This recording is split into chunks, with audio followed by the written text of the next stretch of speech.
ground shook under my feet before the first alarm even finished sounding, and I knew, in that single heartbeat, that something on this moon was already killing my soldiers. My name is Vex Shah, third claw of the Warfleet Endless Tide, and I am recording this account because my commanders back home refuse to believe the report I filed after we left the moon called KL-40.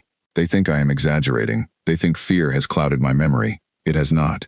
If anything, fear has sharpened it, because I have never been more awake in my life than during those 11 days, and I have never wanted so badly to forget something I cannot stop remembering.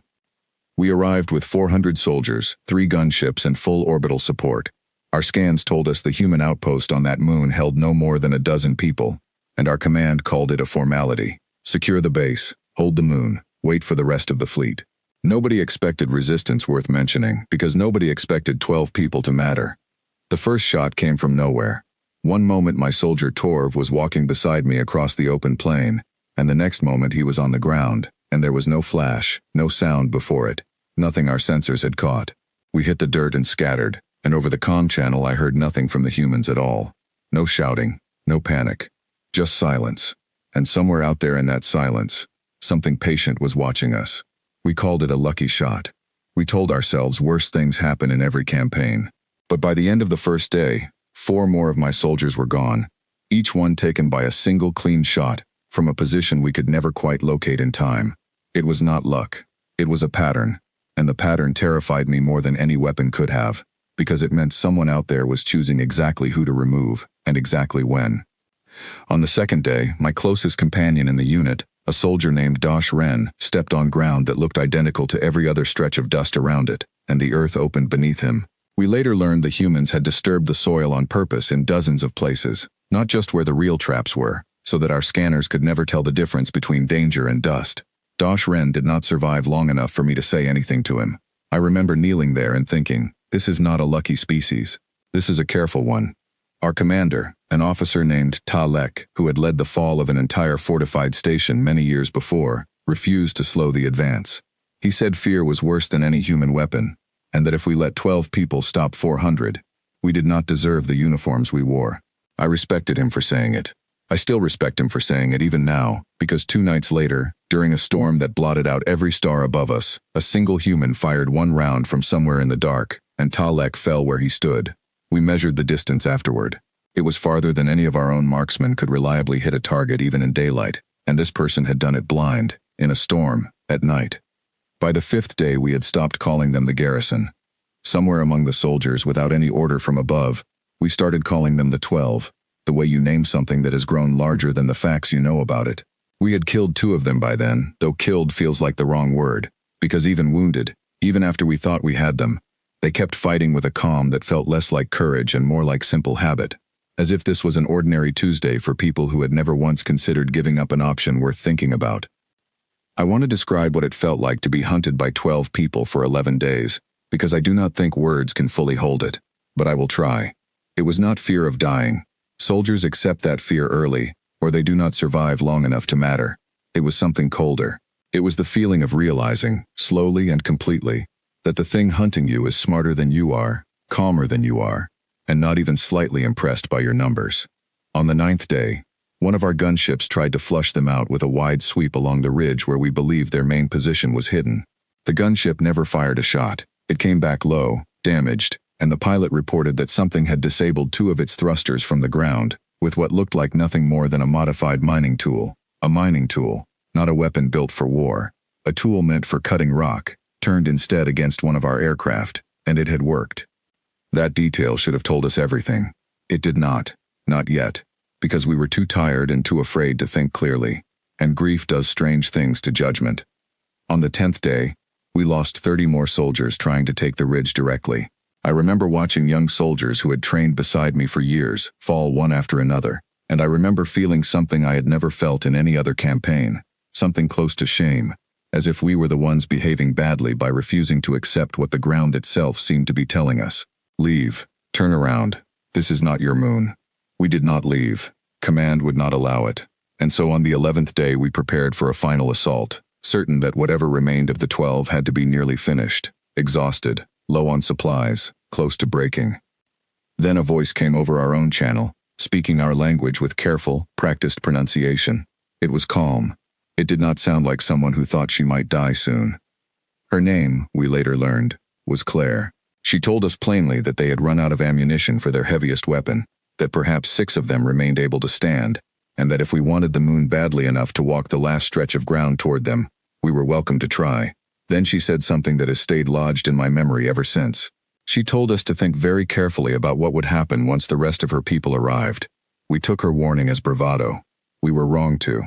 We walked those final steps and it cost us nearly 40 more soldiers, even against a handful of exhausted defenders with empty weapons. When we finally reached their position, we found 6 people still alive, 3 of them barely able to remain upright, none of them restrained in any way because none of them needed to be. They looked at us the way you might look at bad weather rolling in, an inconvenience rather than a threat, something to be waited out rather than feared. We took them for questioning, and that is where the true shape of what had happened settled over me like cold water. None of them were soldiers. I asked our translator to repeat the records 3 times because I assumed some error in the language systems. There was no error. The woman named Claire, who had spoken to us so calmly over an open channel while bleeding from more than one wound, held the listed role of language specialist for a small survey team. The man beside her, named Peter, was recorded as an engineer.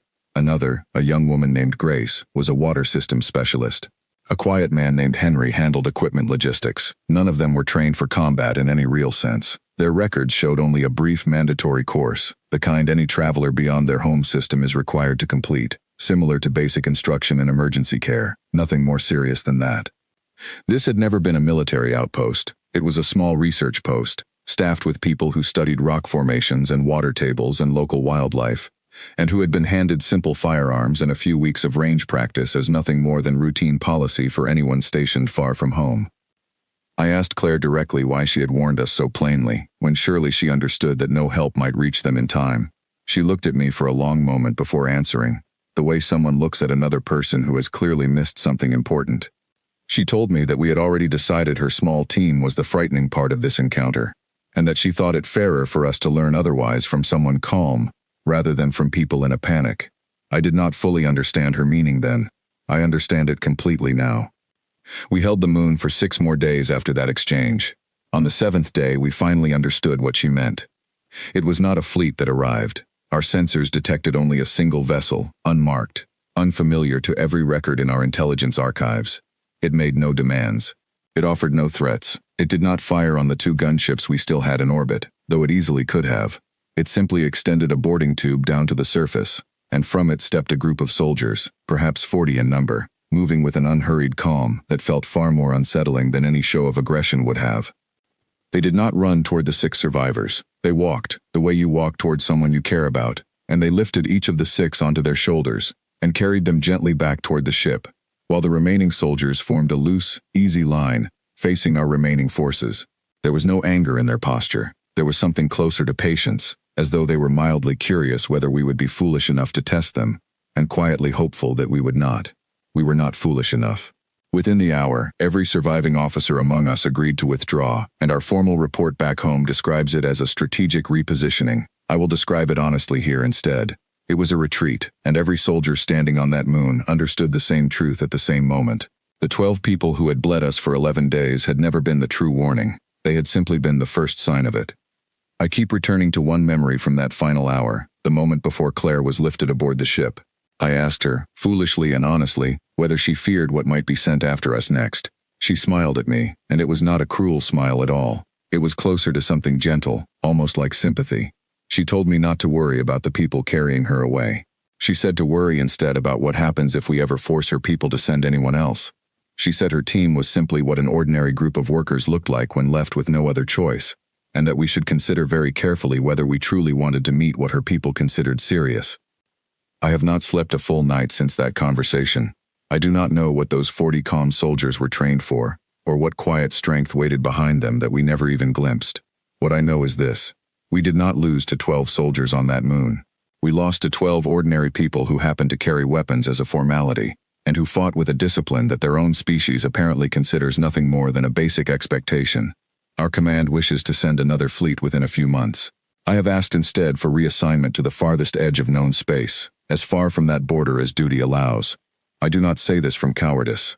I say it because I have finally learned something that no simulation or briefing ever prepared me for. There are some doors better left unopened, some borders better left untested, and some species better left alone entirely. We already met the ones they consider harmless. I do not wish, for as long as I live, to meet the ones they do not.